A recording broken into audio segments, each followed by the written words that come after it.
Uma pesquisa realizada pelo Instituto Locomotiva, em parceria com o Banco 24 Horas, mostra algumas tendências dos brasileiros quando o assunto é a relação com o dinheiro e com os serviços financeiros. Esse é o nosso assunto agora aqui na Band News FM. Entre os principais dados desse levantamento está o fato de que 63% das pessoas ouvidas dos brasileiros utilizam predominantemente, ainda em 2022, o dinheiro físico. Para repercutirmos esses dados, esses números, a gente recebe agora João Paulo de Rezende Cunha, ele é diretor de pesquisa do Instituto Locomotiva. João, muito obrigado por atender a Band News FM, como vai? Tudo bem, Alessandro? Obrigado você pelo convite. Bom, vamos começar justamente então com esse primeiro tópico, esse primeiro número, esse primeiro dado de 63% dos entrevistados nessa pesquisa dizendo que preferem utilizar o dinheiro físico. Primeira questão que fica, a gente está em 2022 com avanços tecnológicos, a gente está tendo várias facilidades em relação a transações financeiras. De algum modo, isso era esperado? Surpreende esse número de 63% de pessoas que ainda preferem usar o dinheiro apesar disso tudo? Representa algum tipo de mudança na postura dos brasileiros em relação ao uso do dinheiro? Como vocês avaliam isso a partir desse levantamento? Bom, Alessandro, esse número dos 63% diz respeito aos brasileiros que ainda declaram que o dinheiro é importante no seu cotidiano, seja por realizarem saques, por receberem parte da sua renda em dinheiro ou por utilizarem o dinheiro como meio de pagamento no dia a dia.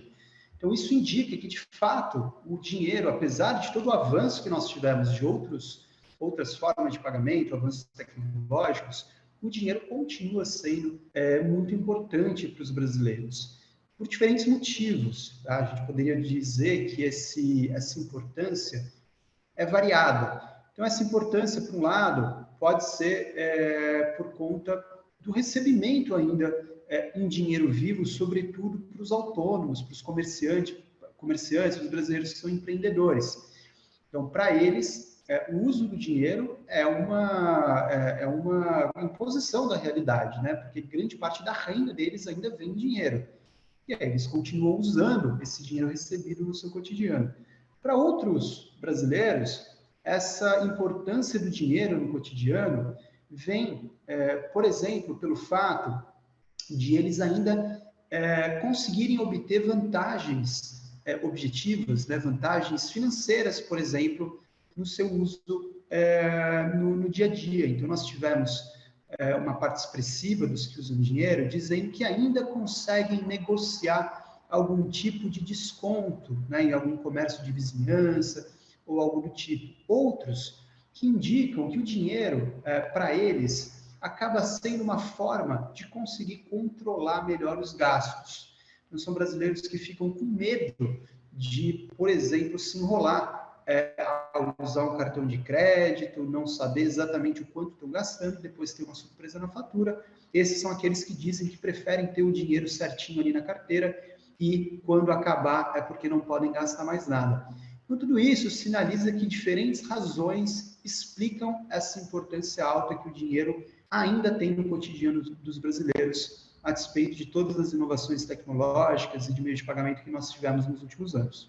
E alguma diferença em relação a essa resposta específica, quando a gente analisa regiões diferentes do Brasil, cenários econômicos, quer dizer, dentro desses 63% que ainda preferem o dinheiro físico e o que utilizam por essas diferentes razões, há uma predominância de algum tipo de público? Tem sim. Os brasileiros que mais declaram, né, que o dinheiro é importante no seu dia a dia são os brasileiros autônomos, empreendedores, por um lado, como eu já mencionei, e também os brasileiros de menor renda, os brasileiros de menor renda e menor escolaridade. E também, né, os brasileiros que vivem nas regiões Norte e Nordeste. Esses são aqueles que mais sinalizam que o dinheiro é importante no seu cotidiano, embora ele também esteja presente na vida aí da maior parte dos brasileiros, também de renda média e das demais regiões. Mas ele é ainda mais importante para aqueles de menor renda e que vivem aí de atividades autônomas ou também são empreendedores. Tem um outro aspecto relacionado a isso, que nós mensuramos o quanto os brasileiros usam também meios de pagamento eletrônicos ou mesmo smartphone para transações financeiras.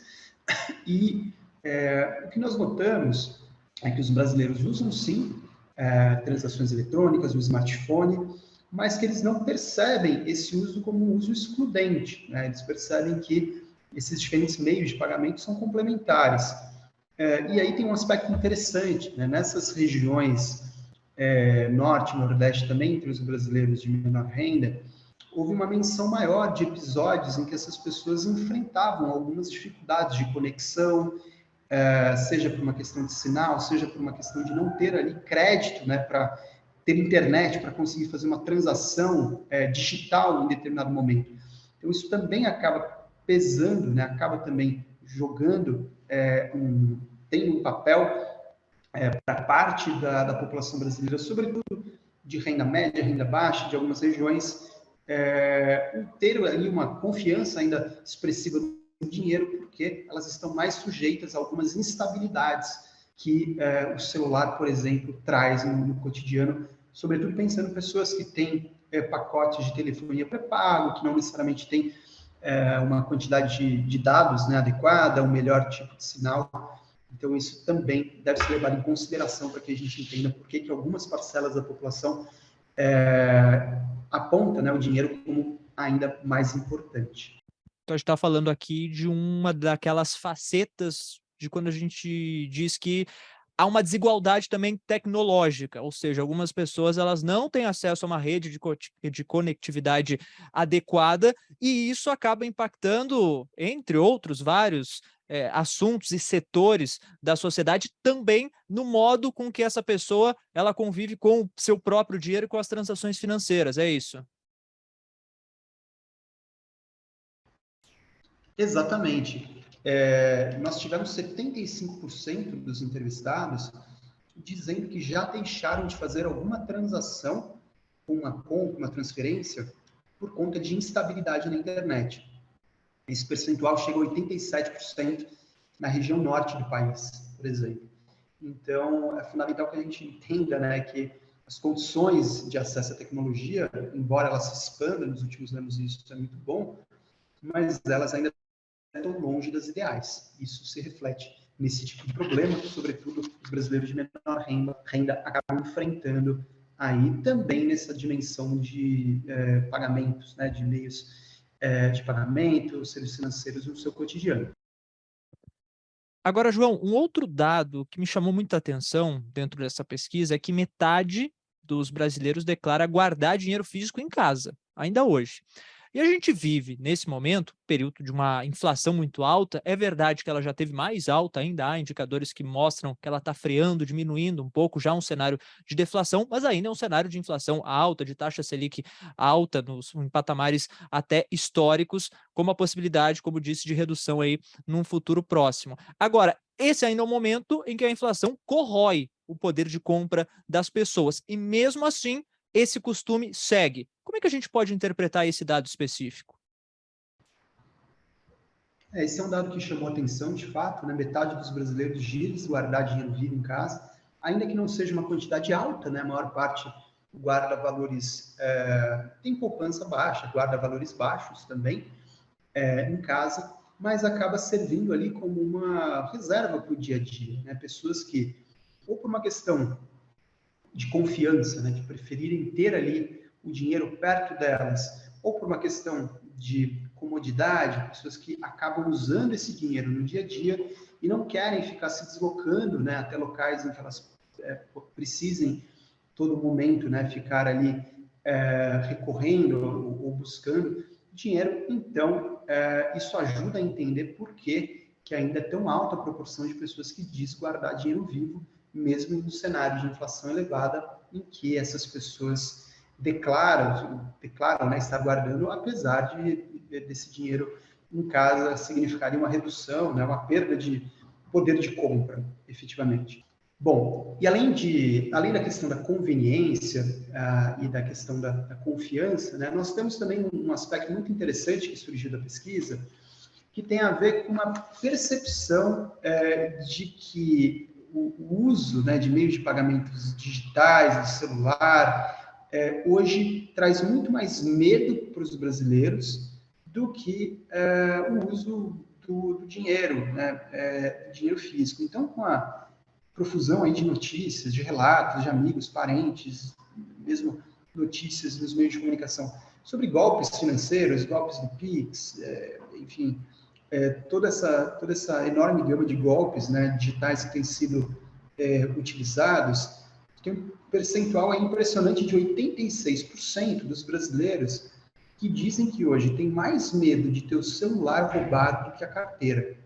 86% das pessoas hoje diz que tem mais medo de ter o celular roubado do que a carteira roubada.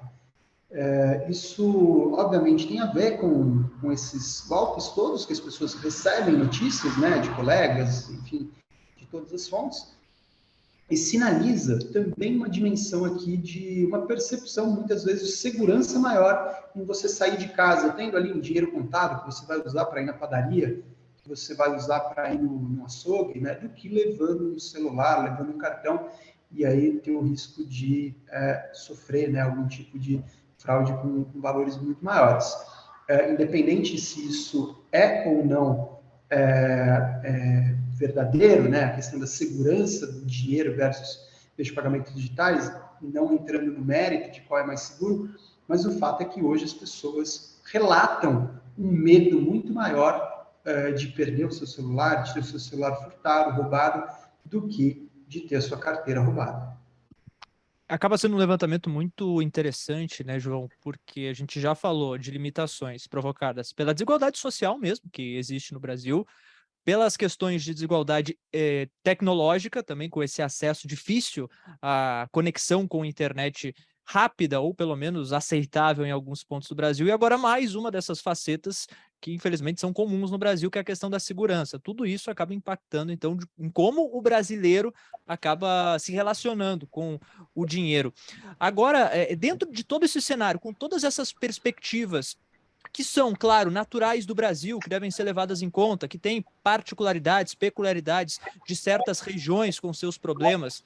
A gente pode dizer que esse cenário todo apontado pela pesquisa acaba mostrando também, na sua opinião, a necessidade de que é importante uma educação financeira maior na vida dos brasileiros. Isso, de fato, acaba sendo constatado nesses levantamentos, nessas respostas que os brasileiros acabam dando? Sem dúvida, né, a importância do letramento financeiro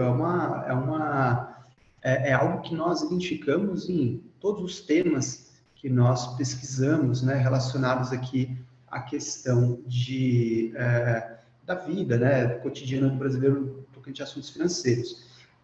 Isso aparece desde quando a gente identifica, né, dificuldades na compreensão de temas cotidianos como juros, né, ou significado exato de cálculos, por exemplo, de inflação, né, esse significado de que maneira a pessoa pode se proteger dela, até, inclusive, na dificuldade que parte da população tem ao compreender determinados produtos financeiros, determinados serviços financeiros. Isso, muitas vezes, acaba gerando, inclusive, algum tipo de frustração, algum tipo de experiência negativa por uma incompreensão do que estava sendo contratado, do que estava sendo adquirido, né? Ou porque, muitas vezes, essas comunicações não são realmente claras, né? Não são realmente comunicações que usam uma linguagem que é compreensível para a população brasileira, e isso gera experiências negativas, né, no uso, na contratação desses serviços, que muitas vezes explicam também parte da população preferiu usar o dinheiro vivo ali no seu dia a dia. Então, é algo que, especialmente pessoas mais velhas aqui nesse estudo, relataram que né, preferiam usar o dinheiro vivo porque já estão mais habituadas. E muitas vezes, quando vão precisar usar um meio de pagamento novo, mais tecnológico, acabam tendo medo, acabam tendo dificuldades, nem sempre tem alguém disposto a explicar para elas, né, como aquilo funciona. Então, todos esses temas estão interligados, né, a questão desse letramento financeiro, educação financeira, sem dúvida, permeia parte dessa insegurança que os brasileiros enfrentam no cotidiano e também uma disposição ali a menor, né, em determinados públicos a experimentar esses novos produtos, serviços, meios de pagamento. Bom, para fechar, um outro dado que acaba sendo bastante interessante é de que 86% dos entrevistados ainda utilizam caixa eletrônico no país, né, caixas eletrônicos de bancos, o equivalente a 136 milhões de pessoas, ou seja, muita gente que ainda faz uso desse tipo de serviço. E aparentemente, com o avanço da tecnologia, Pix, bancos digitais, em alguns momentos parece que esse serviço fica num segundo plano, o que na verdade a pesquisa mostra que não é bem isso. Muitos brasileiros ainda recorrem e precisam desse tipo de serviço. Exatamente, por conta desse uso grande que se tem, né, do dinheiro no cotidiano, do dinheiro vivo no cotidiano, as pessoas também declararam uma alta importância do caixa eletrônico. Isso não significa que elas não enxerguem também a importância no smartphone, por exemplo, mas uma percepção de que são canais complementares. 86% declararam utilizar caixas eletrônicos e 73% disseram que gostariam de uma presença maior desses caixas eletrônicos nos estabelecimentos e não menor, né? De novo, essa demanda é maior, né, ainda entre a população de menor renda e que vive, por exemplo, na região Nordeste. São pessoas que, inclusive, moram muitas vezes em territórios com infraestrutura menor de serviços, né, de serviços financeiros, e isso ajuda a explicar por que essa demanda é alta. Então, sim, né, os caixas eletrônicos ainda são muito importantes para grande parte da população brasileira, e inclusive a demanda hoje é por uma oferta maior e não menor desse tipo de equipamento. Perfeito. Conversamos aqui na Band News FM com João Paulo de Rezende Cunha, ele é diretor de pesquisa do Instituto Locomotiva, que, em parceria com o Banco 24 Horas, realizou essa pesquisa apontando algumas tendências dos brasileiros quando o assunto é a relação com o dinheiro, também com serviços financeiros, serviços bancários. João, muito obrigado, João Paulo, muito obrigado pela sua participação aqui na Band News FM. Até um próximo contato. Obrigado a vocês aí pela oportunidade da conversa e fico à disposição aqui para outras ocasiões. Um abraço a todos.